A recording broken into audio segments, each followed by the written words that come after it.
Je suis de gauche, je vote from the gauche. This may be the meilleur prochaine chance. Rien n'est encore joué. C'est pourquoi j'appelle les citoyens, les salariés, les cheminots bien sûr, à ne pas exprimer leur colère, leur déception, par l'abstention ou pire, par un vote contre leurs intérêts, mais de voter pour des élus progressistes. Patrick Le Yarrick est venu s'exprimer devant les cheminots français rassemblés à Gare de Lyon le 4 avril 2012. Le 25 février dernier, il était présent, il a exprimé son soutien aux cheminots européens rassemblés devant le Parlement de Strasbourg. Alors, il n'y a pas d'autre alternative.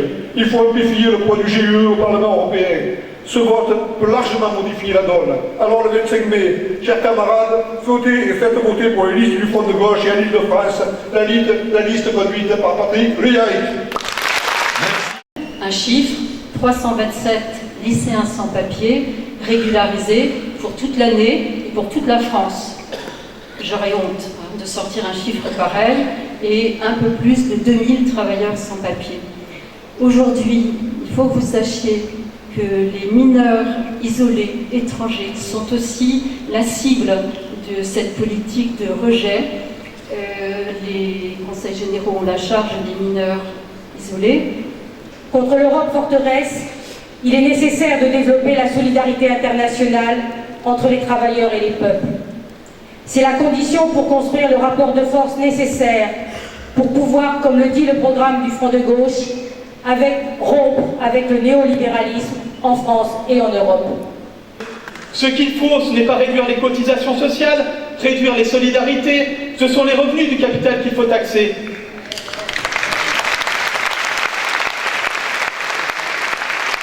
Alors, si vous voulez des porte-voix, si vous voulez des élus qui résistent, proposent, s'appuient et combattent aux côtés du peuple et du mouvement social, le 25 mai, que vous vous sentiez plutôt républicain, socialiste, communiste, altermondialiste, anarcho-syndicaliste, un seul vote, le vote Front de gauche, le vote Patrick Le Yarrick.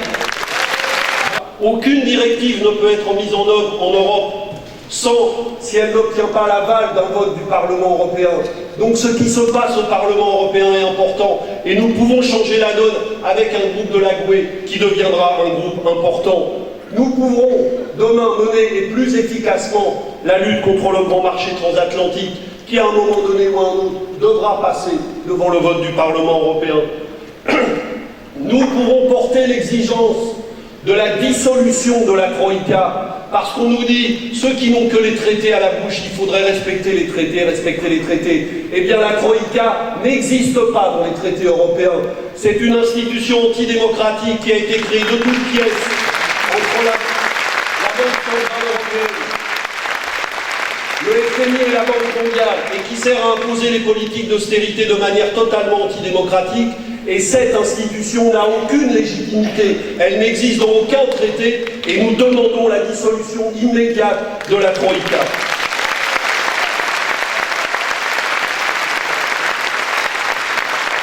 Nous pouvons mener des batailles, comme celle qu'a conduit au Parlement européen Patrick Le Yarrick pour maintenir et obtenir le maintien, alors qu'on voulait le supprimer, du plan d'aide aux plus démunis. Il y a des millions de gens en France, grâce aux associations humanitaires, et en Europe, qui continuent de manger à leur faim, tout simplement, grâce au maintien du plan d'aide aux plus démunis. Eh bien, ce plan d'aide alimentaire, ils voulaient le supprimer. Et c'est le combat engagé singulièrement par Patrick Le Yarrick et les députés du Front de gauche et de la GUE qui a permis le maintien de ce plan d'aide.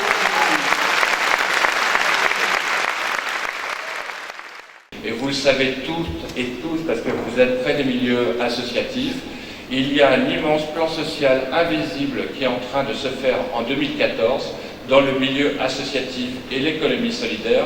40 000 licenciements. 40 000, chers camarades. Ce plan social, si c'était une entreprise, tout le monde en parlerait. Mais comme c'est divisé, 2-3 postes par-ci, par-là, personne n'en parle. Il est temps donc de refonder une autre Europe, sociale, solidaire, écologiste, démocratique et féministe. Une Europe dans laquelle les droits des femmes ne seraient plus bafoués et le droit à l'avortement garanti à tous. Ce n'est pas seulement... Chers amis, chers camarades, ce n'est pas seulement une élection, c'est aussi une étape dans la construction du front de gauche. Redonner du sens à cette construction commune. Si je le dis... Le droit d'attaquer directement les États, c'est une rupture fondamentale avec toute la politique diplomatique de la France. Depuis toujours, jamais la France n'a accepté ce genre de traité qui implique des tribunaux d'arbitrage ou avec autant de pouvoir pour les investisseurs. Vous savez que notre position française traditionnellement, c'est que les investisseurs étrangers, lorsqu'ils sont en difficulté avec leurs co-contractants, fût-il l'État, doivent se rendre devant les tribunaux français, les tribunaux étatiques. On n'a jamais comme ça considéré que nos juges n'étaient pas assez bons pour les investisseurs étrangers. Jamais on a considéré qu'ils étaient suspects de manque d'indépendance ou de manque de rigueur. C'est la première fois qu'on a un gouvernement qui, à ce point, défie la qualité même de nos institutions. Une des informations que l'on dit le moins à propos de cette grande crise de l'Union européenne, c'est le sort fait aux femmes. Savez-vous qu'en Grèce, camarades, la prostitution a augmenté de plus de 1500%. Plus de 1500%. Savez-vous qu'au Portugal, les chiffres des violences intrafamilières ont explosé? Ben oui, parce que quand on est une femme, quand on est à la maison, c'est déjà difficile de parler quand il y a de la violence à la maison. Mais alors si on est dans une situation de précarité absolue, on ne sait pas où aller, alors on ne parle pas, on reste à la maison, on se tait. Et la violence et la mort s'en suivent nécessairement. Voilà la situation aujourd'hui dans ces pays-là.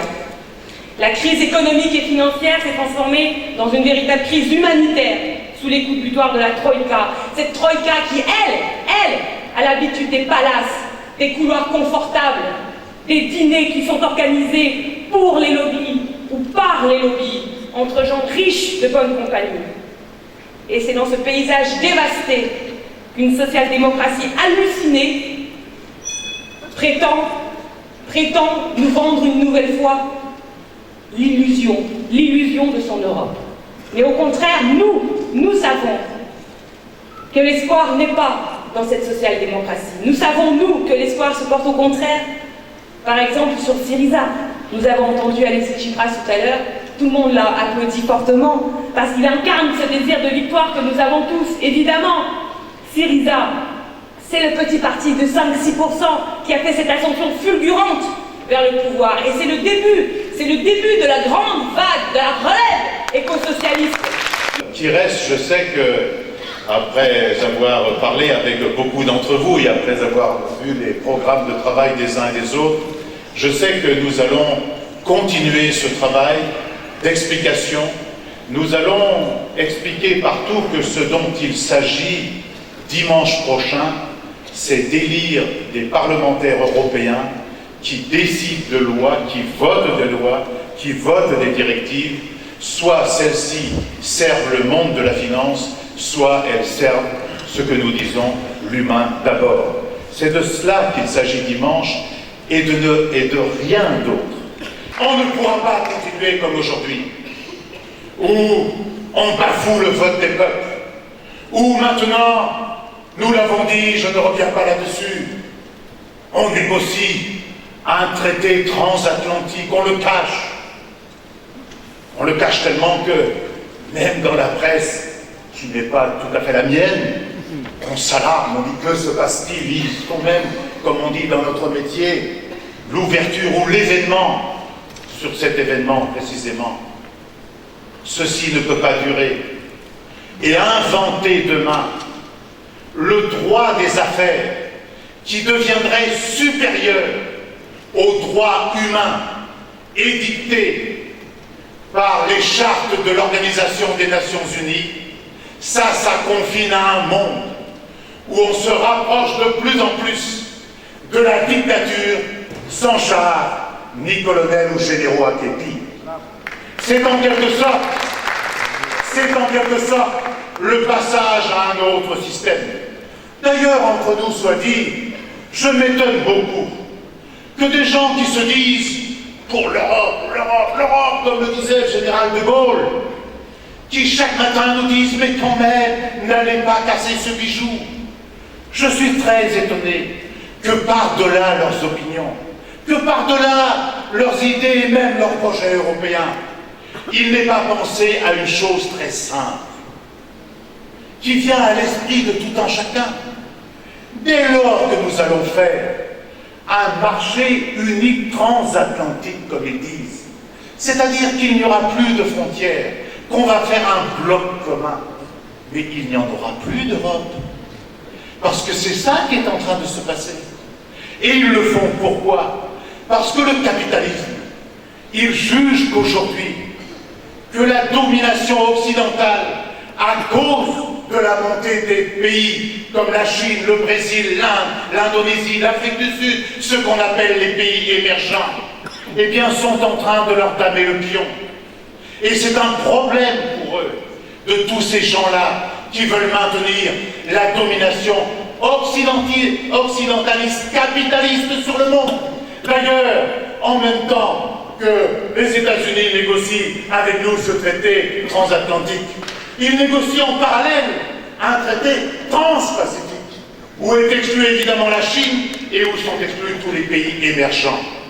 Donc, pour plein de raisons, on ne peut pas laisser faire cette attaque terrible contre la démocratie, contre la volonté populaire, contre les souverainetés populaires, contre le droit des parlements à légiférer, contre le droit d'avoir un gouvernement qui prend des décisions. On en pense ce qu'on veut, on mène le combat ou on l'approuve, mais en tout cas, demain, c'est un autre monde invivable qui sont en train de nous préparer. Il ne faut pas les laisser faire. Et pour cela, il faudra demain combattre pour une démocratisation en profondeur de la construction européenne. Il faudrait désormais que pour tout projet de directive, pour tout texte, comme le 4e paquet ferroviaire par exemple, eh bien qu'on le mette en débat chez les cheminots, mais dans la population en général, parce que ça ne concerne pas les cheminots, tu ne vas pas me contredire, mon cher Gilbert, ça nous concerne tous, car nous prenons le train, nous prenons le métro, nous prenons le tramway, et donc notre sécurité est engagée, et puis nous payons les billets. D'ailleurs, depuis qu'ils nous ont dit que la concurrence libre et non faussée, avec l'ouverture de nos rails à d'autres entreprises, allait diminuer le prix du billet et le prix de la facture d'électricité, ça n'a jamais aussi augmenté, j'ai l'impression. Donc, vous voyez bien que si les citoyens débattaient de cela avec leurs organisations syndicales, leurs syndicats, leurs parlementaires, leurs élus municipaux, on n'en serait pas là. Donc, pour toute directive, désormais, nous proposons qu'elle soit mise en débat publiquement, au grand jour, que le Parlement européen ait un pouvoir d'initiative législative, et dès lors qu'il a décidé d'une orientation, ceux-ci reviennent dans les parlements nationaux de telle sorte qu'on co-élabore la loi européenne demain, et non pas qu'on nous l'impose.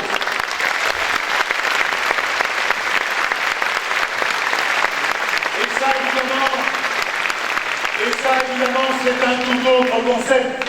Ce n'est plus l'Union européenne. C'est une union nouvelle, une union des nations et des peuples solidaires, souverains, libres et associés. Voilà ce que nous voulons comme projet pour demain.